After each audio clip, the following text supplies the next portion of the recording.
Hi guys, it's Tony and welcome to today's video.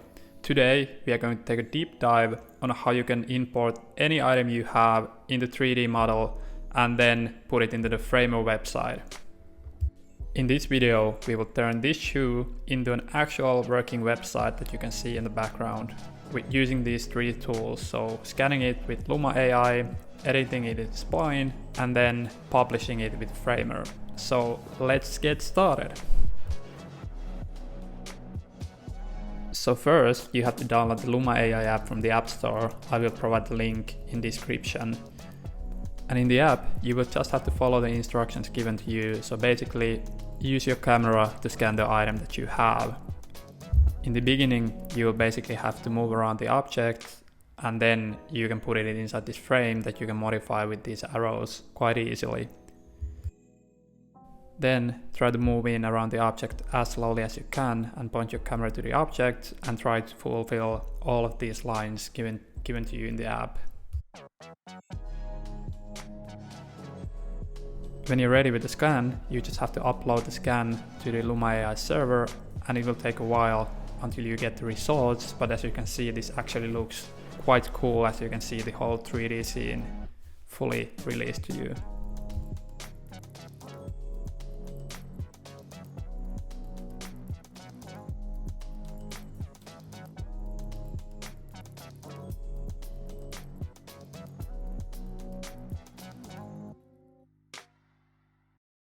Now, the important part here is that we actually have to go to Luma AI's website and log into the website and go into the My Captures. And from here, select the capture that you want to use. As you can see, I have multiple ones in here, but basically select the one you want to use and press from the arrow in the top right corner where you can actually download the file for this. And we want to download this Gaussian Splat file, which is what we are going to use in the Spline in the next steps. When we have downloaded our Gaussian Splat file, we can go to the Spline and you can just basically drag and drop the file in here. And as you can see, it looks a bit like a blur at the beginning, and if we zoom out, we can see that it looks like this some sort of like ellipse or ball or something like that. So what we want to do is to go to the bottom of the screen and change the orthographic to perspective camera. And as you can see now, we can see our objects in the middle of this mess in a way. So the first thing we want to do is to rotate the object. So basically you can just drag from this blue line next to the item and just rotate the item 180 degrees. You can move around the scene in Spline, holding down the option button and just dragging from anywhere in the screen. Now if we press from the export button in the top menu and go to the performance section, we can actually see that the performance is quite horrible at the moment. So to fix that, we have to do a few things. So let's select our object and let's go to the right hand menu and let's select crop areas. This way we can modify the space and the item that we see in the spline. And as we can see, the more we remove from the splat, the better the splat becomes performance wise. When cropping the splat, we have two options: to include or to exclude. So as you can see, while we're including something, this means basically that everything inside this frame will be visible, and excluding works the vice versa. In Spline you can see this arrow axis when you select some item. So basically, if you drag from the arrows, you can move around the object, and if you press and drag from the circles or ellipses, then you can resize that object, and from those radius cornered lines you can rotate the object. So using these three different options, we can modify our exclude or include areas to modify the splat as well. So first now we want to remove the stool, so we have to modify a bit and move around the box that we are going to include in this splat or in the spline file.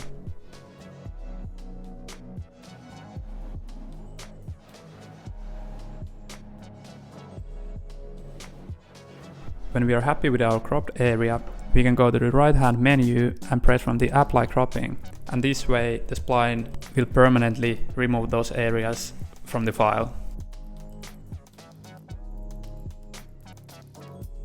Now, if we go to check out performance again, we can see that it's already far better and actually something that we could perhaps use in our websites.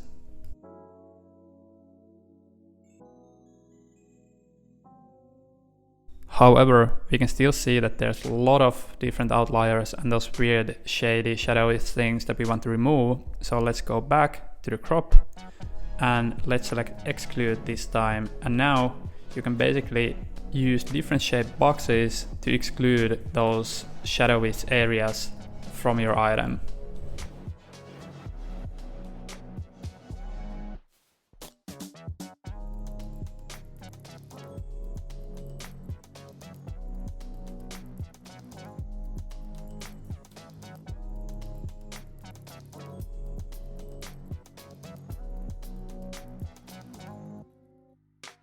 You can also use simultaneously multiple boxes to exclude or include some splat areas in your file. This way you can more easily fine-tune your splat to look what you want it to look like. I will speed this process up a bit for the sake of this video, but you can basically do as much cropping as you want for the item. The more you do, the better results you will get, so it's just basically a question of your desired level of precision.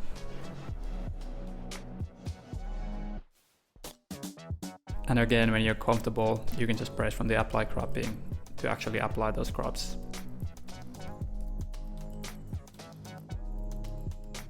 I will speed the video up a bit when I'm doing some fine tuning, but basically for the sake of this video, I would just leave some of those blurry areas in place. Next, we want to add a new camera. So basically, and the camera works in a way that you basically set it up in a place, and the way that the item is set inside the camera section is basically what you will see in the later on when we are exporting this spline view. So let's give this shoe a bit better angle so we can see it from like this top right corner.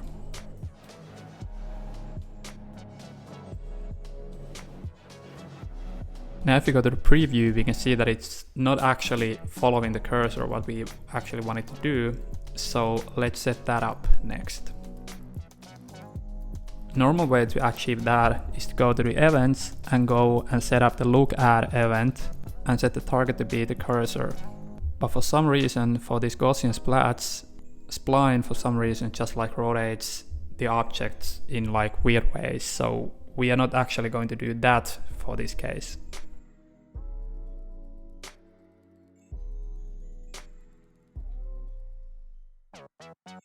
So let's remove the event we just created, and actually we want to go to the export menu and select the play settings, where you can basically edit different settings for what you want to play and embedding in the website look like. So for this purpose, we actually can basically delete every setting that is active at the moment. You can play around with these settings as much as you like, but just for the purpose of this video and for the effect that we want to create. So what we actually want to do is to go to the on hover and activate that setting, and we can play around with the values in here. And now when we go to the preview, we can see that actually our object is now following our cursor, so we have the effect that we want. Also, I think we disabled the cursor from this view, so let's go back to the settings and let's activate the cursor again, and let's make the hover effect a bit more smoother.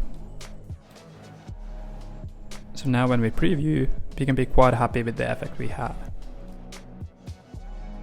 Next, we want to export this item and put it in the Framer website where we can publish it to like actual websites. So let's go back to the export menu and let's press from the bottom update public URL. We can also check the performance quickly again, and if you want to make it even better, you can crop the item more to make it smaller sized. Basically, all the thing we have to do in Spline anymore is to press from the copy link button. So let's copy the URL for this file. Then we can move on to the Framer where we have this layout in place. So basically we have this header with the Air Force One platform, which is basically the name of the shoe, and nothing else at the moment. So what we want to do now is to import the Spline file that we just created into this site. So let's press from the insert button in the top left corner, and then we can search for the embed element. and let's just drag and drop this into our page. Now we can go to the right hand side menu, and for the embed settings, let's just copy paste the URL we just created here. And as we can see our spline file in here. So basically our shoe is here now. So now we can just drag and drop it into our actual page, and let's just modify it to fit the needs of this project. So we can set the position to be absolute in this case, so we can move it around inside the frame quite nicely. And now if we press from the preview button, we basically have a working website at the moment with our 3D item included. Let's make it a bit smaller so it doesn't actually go on top of the text or the header that we have in place. It works quite nicely, but as we can see, it takes some time to download into the page. So we can actually do a small trick in here to make it look like that it's actually supposed to do that.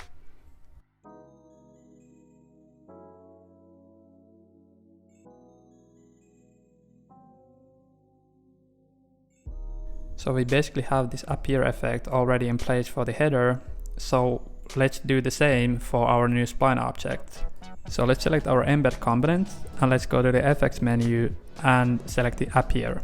So we want to make it arrive from the top, so let's give it some negative y-axis value for the offset. And also we can try to play around with 3D here, but we can actually notice that we can't modify those settings inside the framer. So if we want to do that, we have to go to the spline and edit the file in there, and we will actually do that in later phases. But the important thing in here is to go to the transition settings and give it some delay. So if we, for example, try 1 second delay, then we basically give the item 1 second of time to load in the background. Let's do further fine tuning for the whole section. So basically let's give the same appear effect for all of the elements we have in place in here, and let's modify the values a bit so we can make it look even more smoother. So let's give them a delay values in the order where we want them to be visible when you're opening the page.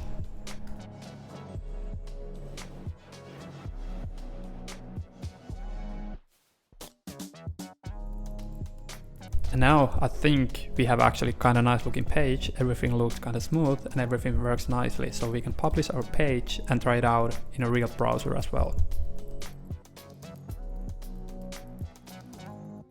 And as we can see, it works pretty nicely in here as well. If we want to make even cooler transitions, we can actually use Spline for this. So let's go back to the Spline editor and let's give a new state for our item. We can basically do animations between these different states. So let's move our object a bit in here in the second state. And let's scale it down a bit. And then let's press from the events button and let's give it a new transition. And in the transition settings, we want to get the first state. For the first state, we want to be visible in the animation, and the second state will be the base state where we want the animation to end. So let's give it a try now. I think this will work out kind of nicely to be a appear transition like this. So let's go again to the export menu and let's update our URL. And then let's just copy the link and let's go back to the framer where we just have to update our URL inside the embed component. And that's basically it. We have a new transition animation in place in here as well.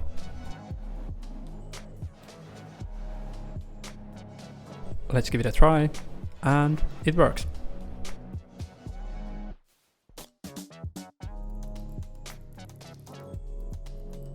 So as a last step, let's make this whole thing responsive for different breakpoints. So let's just press from the plus button here and add a new breakpoint for tablet. Let's modify the header size and the placement of our shoe a bit, and I think this should be quite simple to do in here. Yeah, I think we can be quite happy with that considering the time we use for this breakpoint. In here we actually want to update the type of this embed component from absolute to relative. This way we can just make it a bit easier to fit the phone screen.